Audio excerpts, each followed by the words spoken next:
Everybody, it's me, your buddy Dave from thedarkstuff.com and the Dark Stuff channel here on YouTube. Thanks a lot for checking out my latest video. So now that we're at the beginning of 2024, I wanted to do a quick video and talk about some of the most anticipated new releases from my perspective, of course. So I've got 12 new albums that I'm going to talk about. All of them are scheduled to be released in January or February. There's others that are like post that, but I didn't want to do more than that. We'll get into it in another video in a month, where we'll talk about some of those ones from March, April, May, etc.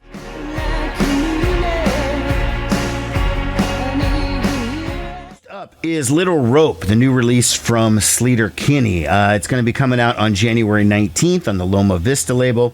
This is Sleater-Kinney's 11th studio album. It's their fourth since returning back from their breakup. You know, they broke up in 2005. They got back together in 2015. It's the second album to not feature longtime drummer Janet Weiss, who's now devoting all of her time to her band Quasi. It's the band's newest release since Path of Wellness. That was their 2021 album. And, you know, at the time, they almost kind of teased, or they made this video that very, very strongly implied that was going to be their last ever studio album. I mean, obviously, that didn't take. So, not sure what the thought process was there. The album was produced by John Cogleton. I'm not sure how you pronounce that exactly, but he's a veteran who's done a million great records. He's worked with St. Vincent, Always, Best Coast, Better Oblivion Community Center, which features Phoebe Bridgers and Connor Oberst, Death Camp for Cuties, Sharon Van Etten, Eddie Vedder solo. So he's done a lot of stuff. You know, when Sleater-Kinney got back together in 2015, they put out that album, No Cities to Love, which was a brilliant, brilliant album. Loved it. It was very much carrying on in the tradition of what Sleater-Kinney had already done on their previous records. It was a stripped-down punk rock trio. Clearly, though, Corin Tucker and Carrie Brownstein wanted to move into another direction, didn't want to keep doing that sound. And that's sort of where the problem with Janet Weiss came. So now they've done 2 albums without Janet Weiss. Based on the singles that I've heard, which was Say It Like You Mean It, which came out a few months ago, the video was pretty good. Actually stars the actress who played Jerry in the show Succession. And they just released a new video today, as I'm recording this, for a tune called Untidy Creature. The video is a little disturbing, just giving you a heads up on watching it. But again, it was a decent tune. I find it hard to dislike the Sleater-Kinney stuff. My attitude always is just like, I wish it was still like it used to be. And they're not going to go back to that. So you either have to come to terms with that or and move forward with Sleater-Kinney, or see them as part of the rearview mirror.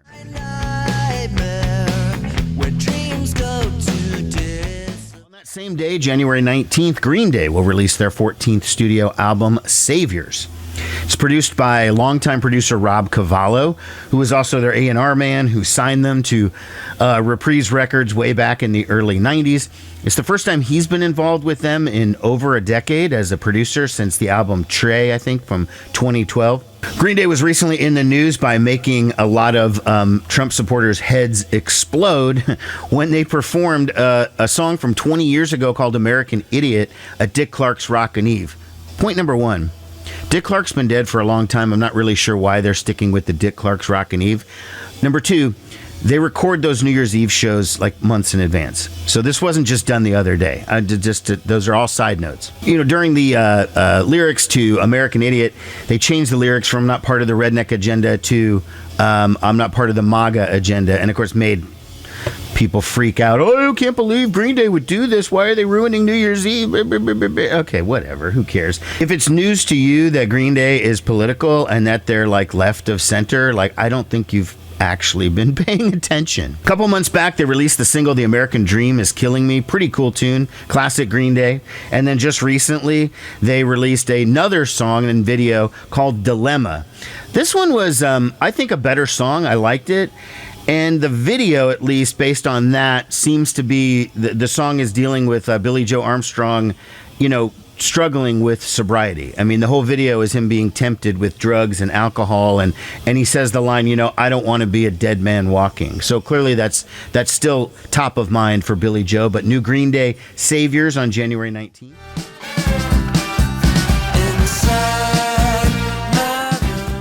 week later, Ty Segall returns with his newest album, 3 Bells. It's actually his 15th album. He's a pretty young guy. He's only in his 30s, but he's very, very, very prolific. It was produced by kind of an unknown. I mean, he says it's his friend named Cooper Crane. And based on the one song that I've heard so far, which is My Room, which was the advanced single, which is amazing. The guy does a very, very good job. It sounds great. And actually, just as an aside, My Room is maybe the best Ty Segall song I've heard in years. I mean, it's really, really good. I know that 5 songs on the album are co-written by his wife, Danae. Not sure which ones because I don't have the album yet. Bottom line is that song is so good that I am very excited about a new Ty Segall record when I've kind of thought he was starting to venture into samey territory and I wasn't liking it as much. But based, again, just on the one song, it was excellent. Everybody said no way. Okay, guitar legend and one of my all-time favorite artists ever. I guess all time and ever sort of are about the same thing. Jay Mascis from Dinosaur Jr. is about to release his 5th solo album called What Do We Do Now? It's coming out on the Sub Pop label on February 2nd. Jay points out on this record, unlike his previous solo records, this is the first one with real drums and with electric guitar leads. It's still acoustic based, and that's really the separating or the distinguishing factor between a Jay Mascis solo track and a Dinosaur Jr. track is that acoustic bass. However, Jay is doing some pretty ripping solos, as he often does, on the couple of songs that have already come out. So a month or two ago, he put out the video called Can't Believe We're Here. It's a funny video filled with lots of celebrities like David Cross and a number of others, and they're all kind of singing along to the lyrics and stuff. It's a great, great song. Comedians love Dinosaur Jr. I've never... I mean, it's great. So do I, but I just think that's a little strange. So recently, Jay released the 2nd single from the album, Set Me Down. And based on the 2 songs that I have heard, again, I mean, I was going to buy the Jay Mascis anyways, but it helps when one of your favorite artists puts out quality stuff.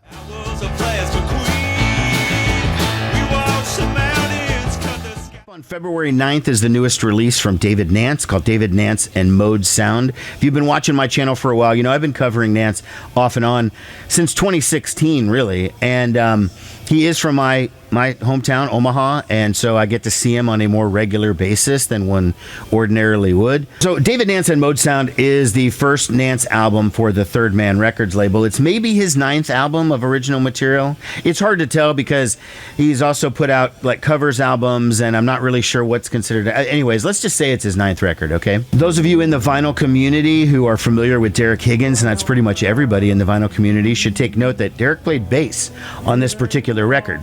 I interviewed David Nance about a year and a half ago, so it was the summer of 2022. I'll link to the video of it.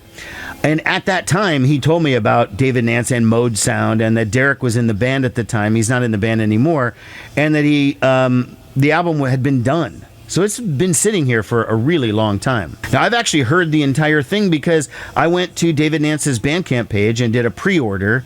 You can, the vinyl doesn't come out till February 9th, but if you pre-order it now, you get to download the whole album digitally. So I did, and I listened to the entire thing today.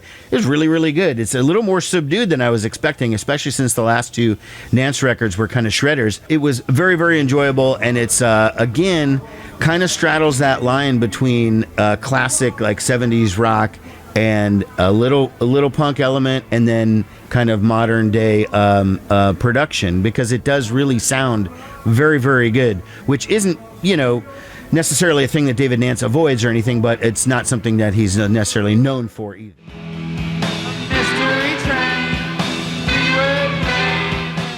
Also on February 9th is a new release from Sonic Youth called Walls Have Ears. They're putting it out on their Goofin' label, and it is available on their Bandcamp page. This is a double live album that's actually recorded. It's culled together from recordings from Sonic Youth's 1985 UK tour, and it was put together as a bootleg called Walls Have Ears in the 80s, and it's widely circulated around all that time. But it was a bootleg. Now it's been officially released. It's been remastered and put together in a nice way. If you do go on there and pre-order it, now they're taking orders for CD and vinyl and whatever. They let you download one track, which is a live recording of Expressway to Your Skull. So that's what you can get right now.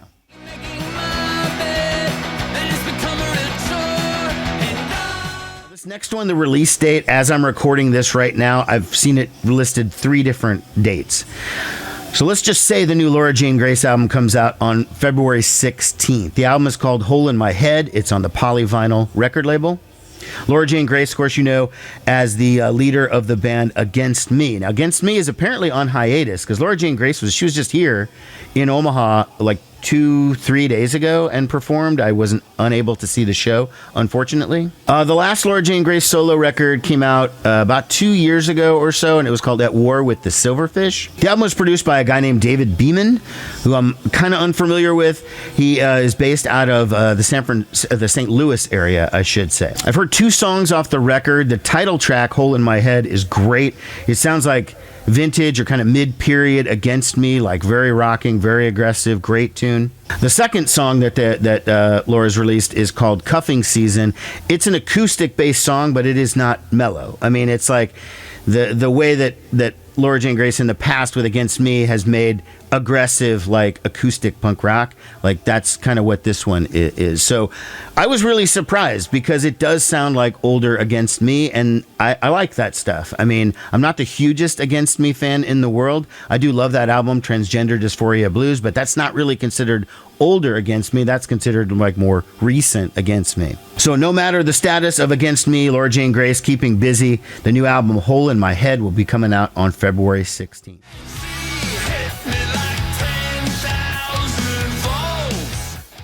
Ace Frehley, former lead guitar player from Kiss, is back on February 23rd with his newest album called 10,000 Volts. He released the single 10,000 Volts right before the final Kiss shows. The final Kiss show ever was December 2nd. And so he put it out about a week before that to kind of piggyback on some of that publicity. Smart move. The song itself is actually really good. It's a catchy Ace track. It sounds good. It's engineered really well. People are like, well, but the lyrics are kind of dumb. It's like, well, are you looking for Dylan-esque lyrics in Kiss music? I mean, no, why would you? Like, what a dumb comment. It's Ace's 7th solo album. Now, that doesn't include his Kiss solo album or any Kiss records. It also doesn't include anything listed as Frehley's Comet, which there are 2 records listed as Frehley's Comet. Initially, when I read that the producer was this guy Steve Brown, who used to be in the band Trickster, I was like, what? I mean, look, Trickster was a little after my time. My kind of days of liking that kind of hair metal, pop metal stuff ended way before Trickster came on the scene, and I don't really remember them too much. But I don't know, based on the song that I've heard and some of the things I've read, works really well with Ace and really got some good performances out of him. And when he's not producing other artists, he also sometimes occasionally fills in for Vivian Campbell in Def Leppard, because Vivian Campbell had a cancer situation, and so when he wasn't feeling well enough to perform, Steve Brown would come in and fill in on certain gigs, and he also was the guitar player for Dennis DeYoung solo. So now that Kiss is over, at least, I mean, I don't know, their avatars are coming back or whatever, this is Ace's opportunity to be first out of the gate with some new solo stuff, so looking forward to it. I mean, again, based on that song, it was really good. Ace has had an issue with consistency in terms of like a whole record being good, but let's try and be optimistic, okay? Heart like meat, I see a track marks broken through your hoodie. Folks, February 23rd is going to be a busy one because we also have the release of the new album from Hooray for the Riff Raff called The Past Is Still Alive. So this is actually Hooray for the Riff Raff's 10th album. Really surprising. I mean, I think some of their early ones are like very, very hard to find, and maybe it was like on tapes or something. So it's probably more like the 5th album, second for the label None Such. I loved the band's record Life on Earth, which came out in 2022, and I saw Hooray for the Riff Raff 2 nights in a row when they were the opening band for Bright Eyes. I played them a little bit on the show, but it was just sort of like a group, just any other group, that they were decent. But then I heard the new song from this new album. A few months back, they released an advanced single called Alibi. Wow. I was floored by the song. It actually brought me to tears when I first heard it the first time. It's kind of a country-tinged pop song. It's about mid-tempo. It's really, really good. The lyrics are just so sad. I mean, I really did have a difficult time listening to it the first 2-3 times. I was affected emotionally. And then I didn't hear it again for a little while after that. And then as I was prepping for this video and getting ready to talk about it, I played the song again. And I had that same reaction that I did the first time. And then I watched the video. And I had the same reaction again. So it's just like there's something going on with that song. Maybe in me, I don't know what it says about me. But regardless, it is killer. And I am so looking forward to this record because just if any of the rest of the songs are even 50% as good as Alibi, this could be like album of the year. Exceptional.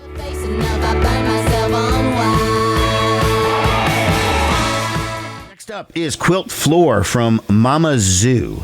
Now, this is a project that features the final recordings from Jessie Zazu, or Jessie Darlin, from the band Those Darlins, and her bandmate Linwood is also part of this recording.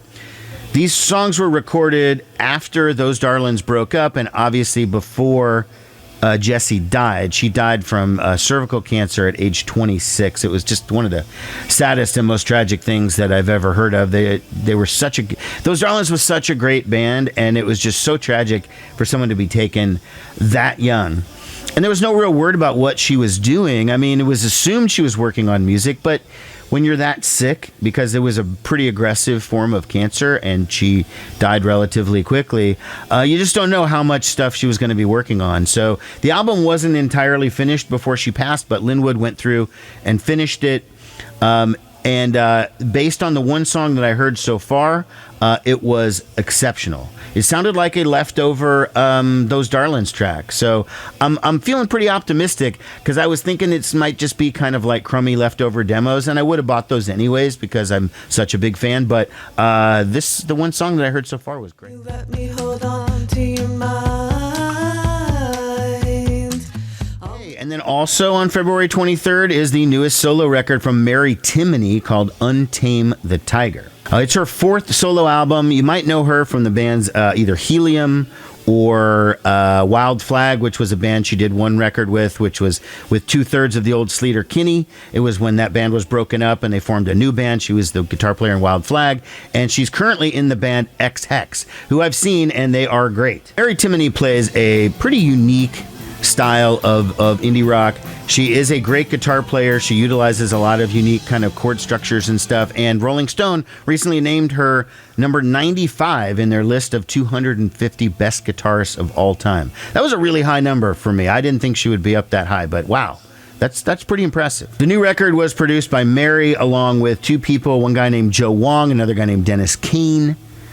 And it was mixed by Dave Fridman and John Agnello. You might have heard both of those names. They've been on a million great records. If you look on the back of your albums or read the credits or whatever, you've seen both of those guys, because Fridman's worked a lot with the Flaming Lips, and he used to be in the band Mercury Rev. And John Agnello, I know he's worked with, God, I want to say the Lemonheads or whatever. I'll put it up on the screen, some of his credits. But pretty impressive group of people working on the record with Mary. So they released the first song, Dominoes, about a month ago.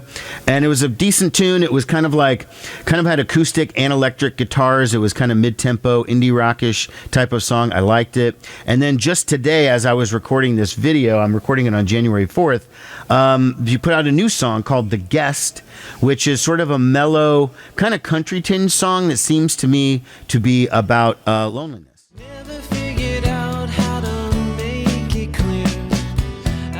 And then the last formal release I want to talk to you about is the new one from Real Estate. The album is called Daniel. It's coming out on the Domino Records label on February 23rd.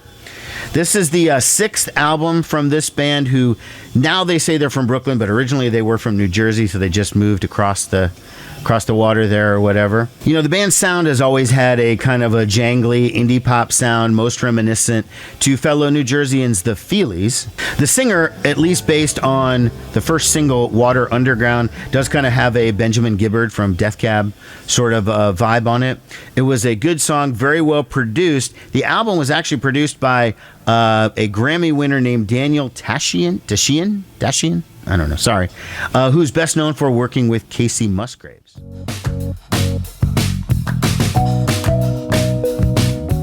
Well, that's all the specific records I was going to talk about for January and February. There are a couple of big releases kind of lingering with no specific date. And the first one is The Cure with their newest Songs of a Lost World. This title's been floating around for 2 years. I've read some interviews with Robert Smith recently where he said it's basically done, or he was saying 6 months ago it was done. I mean, who knows? So the release could be imminent. It could be in another year from now because some artists just don't work that fast. And speaking of not working fast, the other one I should mention is Michael Stipe. His debut solo album is supposed to be coming out in 2024. Now, ever since REM broke up 10, 12 years ago or so, everyone's been waiting. Like, how does the lead singer not put out a record, And he's put out a couple of singles and stuff, but he's been pretty low-key. He's just been kind of laying back, enjoying life, spending money. I mean, why not? He guy made $1 billion in REM. But he is the voice of one of the most successful bands in the history of music, and the fact that it's been virtually silent for such a long time means we really need to get going on that. Now, Michael did do some interviews that were published in the December of 2023 where he said it is happening and he is going to be doing it. It's coming shortly. But no, formal release date on that one. So REM fans are just going to have to wait. All right, everybody. I got links to everything down below. Thanks a lot for watching. Take care. See ya. So, you have a MySpace page or something?